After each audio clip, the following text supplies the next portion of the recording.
गिरती अर्थव्यवस्था को सुधारने के लिए पीएम मोदी ने आत्मनिर्भर भारत का नारा लगाया है, लेकिन इस अभियान से देश को कोई खास फायदा नहीं बल्कि नुकसान ही पहुंचने वाला है, जिसका अनुमान कई विशेषज्ञ लगा चुके हैं।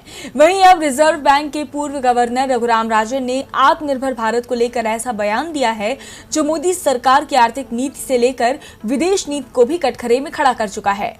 जब से देश की अर्थव्यवस्था गिरी है तब से मोदी सरकार घिरी हुई है। केंद्र के पास न नीति है न ही कोई प्लान।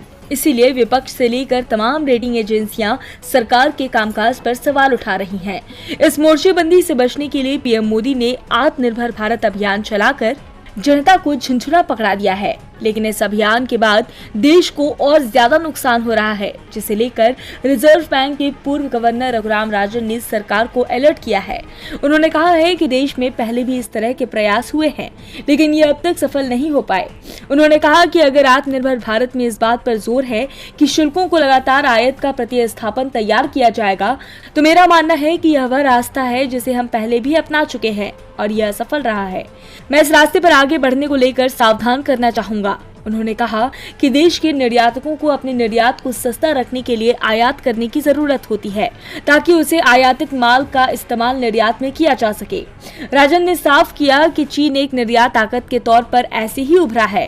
वो बाहर के विभिन्न सामानों को आयात करता है, उनको असेंबल करता है और फिर आगे निर्यात करता है। निर्यात के लिए आपको आयात करना जरूरी है। उन्होंने कहा कि ऊंचा शुल्क मत लगाइए, बल्कि भारत में उत्पादन के लिए बेहतर परिवेश तैयार करिए। आरबीआई के पूर्व गवर्नर ने सरकार को साफ चेतावनी देते हुए कहा कि अगर सरकार आयात पर शुल्क लगाती रही तो हमारे दूसरे देशों के साथ रिश्ते खराब हो जाएंगे, हम अपने पड़ोसियों से दूर हो जाएंगे। राजा ने यह सलाह ऐसे वक्त में दी है जब भारत नेपाल, चीन, बांग्लादेश समेत कई देशों से दूर होता जा रहा है।